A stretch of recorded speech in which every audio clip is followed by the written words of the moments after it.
What's up, guys? So today I want to do a short little video on food and how it's a double-edged sword. Now, I've mentioned this in a couple of my previous videos, but I really wanted to finally elaborate on this topic.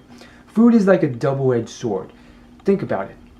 At one end of the extreme, you're starving to death and you're just begging for any type of food. Any type of food that will sustain you from dying, from malnutrition, from that pain of hunger.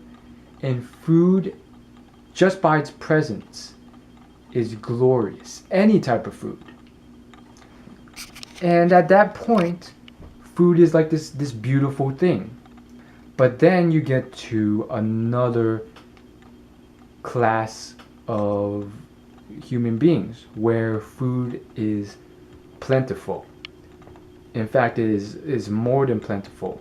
The problem, though, is that we are freaking just inundated with a lot of unhealthy foods because of that. And you hit the other side of the extreme, the other side of the double-edged sword. And it's like, holy crap, I'm obese. All this food is so bad for me. It tastes so good and I'm eating it, but it's hurting me. And a lot of people don't even realize that the food is literally killing them. Like, they will die 30 years earlier because of a heart attack, because of the clogged fat in their arteries, because of the unhealthy foods they're eating on a daily basis. And in that case, you're on the other side of the extreme where food is literally like cigarettes, where maybe one bite or one meal isn't that bad. But just like cigarettes, one smoke per day adds up to 365, or usually more than that, per year, maybe 1,000 per year, and those occurrences build up over dozens of years, 30 or 40 years, to pretty much kill you. It's like one drop of water won't kill you, but you've developed this freaking habit and love for it, and that's just going to kill you one day. That drop of water becomes a tidal wave. And so food is a double-edged sword.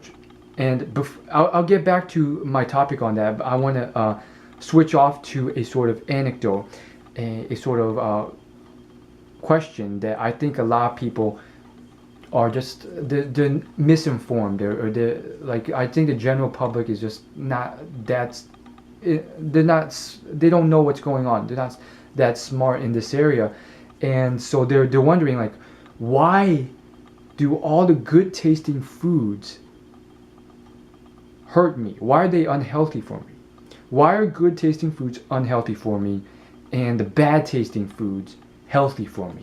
Why can't it be that the good tasting foods are healthy for me and vice versa? That way I could eat freaking Oreos and French fries and hamburgers all day long and I'd just be jacked. But instead, no, the broccoli and the crappy spinach, it tastes horrible, and that's what makes me healthy.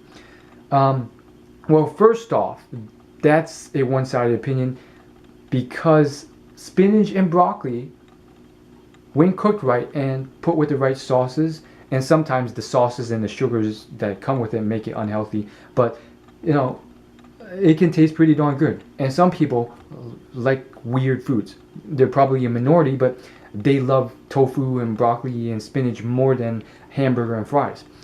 Some people like hamburgers and fries better, but they've trained themselves and they've psychologically wired their minds to like broccoli and spinach better by keeping those unhealthy foods away from their house, and because they know they need to be healthy, so they've sort of tricked their minds to it.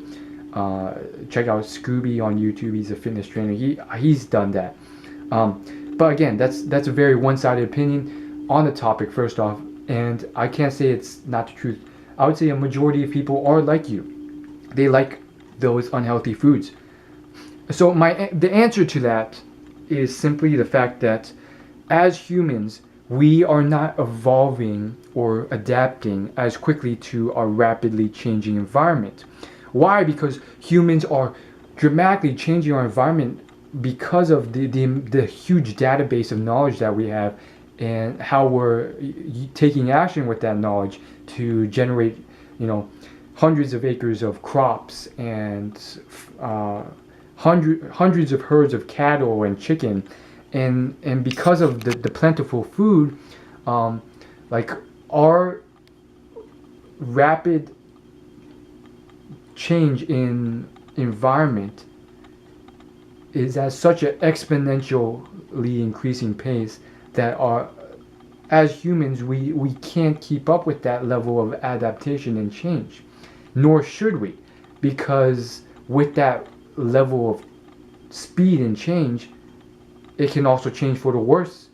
And therefore, if we're wired to one thing and we can't change, then if it just flips all of a sudden, we're screwed. So just to be more concrete with you guys, so you guys understand, we are still wired and we're still adapted to how the human species lived and worked about maybe up to 100,000 years ago, 10,000 to 100,000 years ago. And life back then was a lot different. Why don't we evolve that quickly? Because it's not advantageous to do that. If we're evolving too quickly, changing every little thing in the environment, that can be very dangerous to us for a variety of reasons. So we evolve at the pace that's beneficial to us. And currently we're at a scenario where the humans are sort of changing the environment to better suit us in dramatic ways. And they're stupid in that they've decided money is more important than helping other people. So I'm going to sell them the foods that their body like, even if it's going to kill their arteries in the long run, because we want to make money. And so that's how the sort of commercialistic unhealthy eating came about in America, in my opinion. And so long story short, you got these people who are just like, they don't know any better. Their body is still attracted to sugars and unhealthy fatty foods. Why? Because 100,000 years ago we were hunting for foods or farming for foods, and sugars and fatty foods were hard to come by as hell. And because our bodies are still evolving or our species is still evolving at a slow rate, we are still adapted to that sort of scarcity.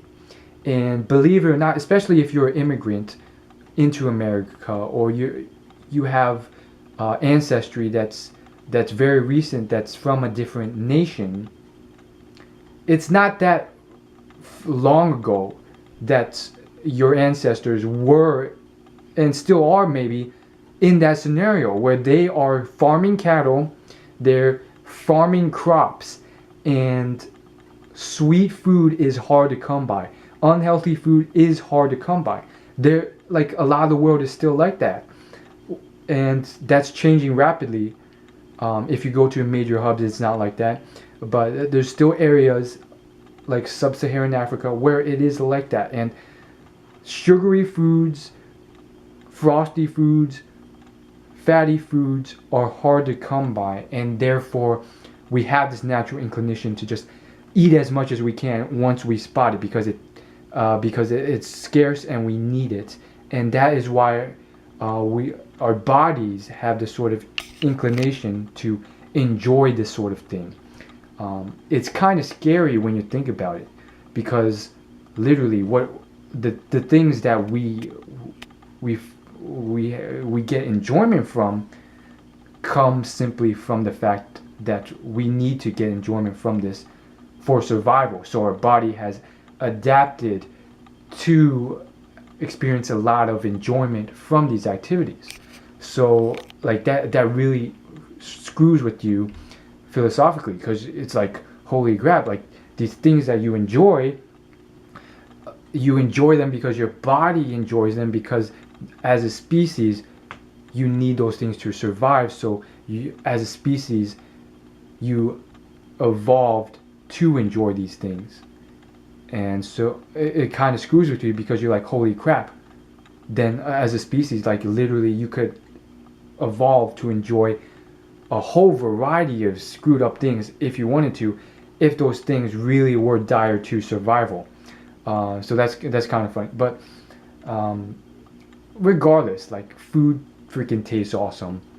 Seeing in color is freaking awesome, and whether or not it's because it's survival for a species, I will always love French fries and a hamburger. Although I'm cutting back definitely for health reasons, but there's such a variety of foods, even healthy foods that are beautiful tasting. Not as many as those unhealthy foods, but they're still out there.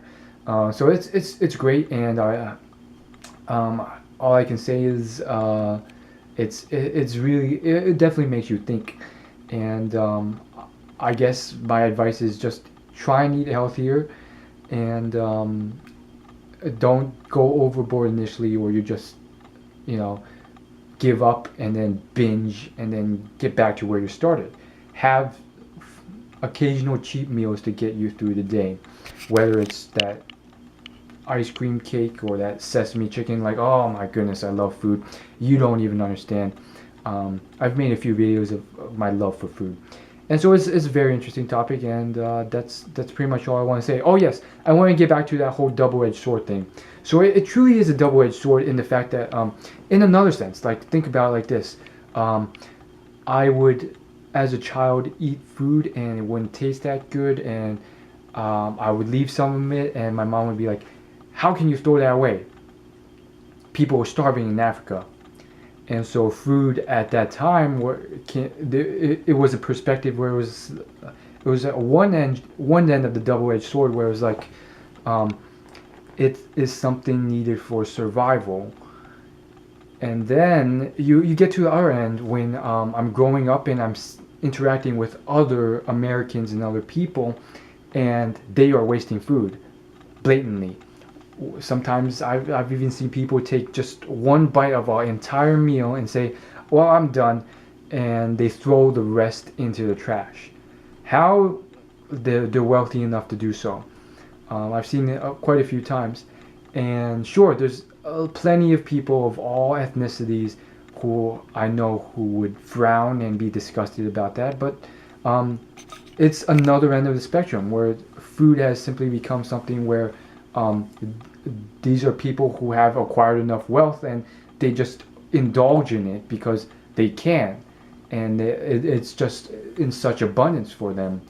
And you get to that other extreme of where you just eat what you like because you have the money, and you're like, and especially if you have that prior perspective of food is scarce, you might just convince yourself into saying all food is good because food is scarce, and now that I have money, all food is good, and food isn't scarce anymore, but all food is still good, and you start just eating everything you want and buying all these unhealthy foods and eating it and feeling happy and stuff, when in reality it's like, holy crap, food is not just some black and white thing where it's all good or all bad. It's a double-edged sword where at one extreme it can be good if you're starving to death, but at the other extreme you have all this money to buy all this food, but it can literally kill you in a different way through freaking clogging your arteries and sending you to a hospital through a heart attack.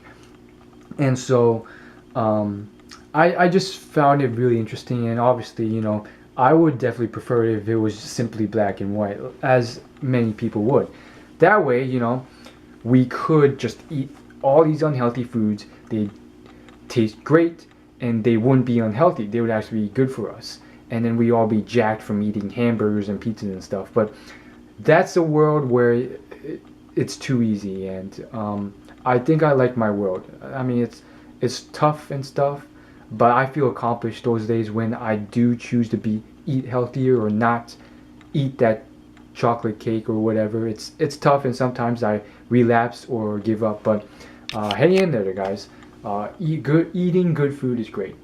That's all I really want to say, and I hope this video made you think. See you later. Share this video with someone you think it would help, and hit the like, favorite, and subscribe button. Hit the subscribe button, and I'll see you in my next video. It's completely free, and it'll notify you when I upload a new video. Peace.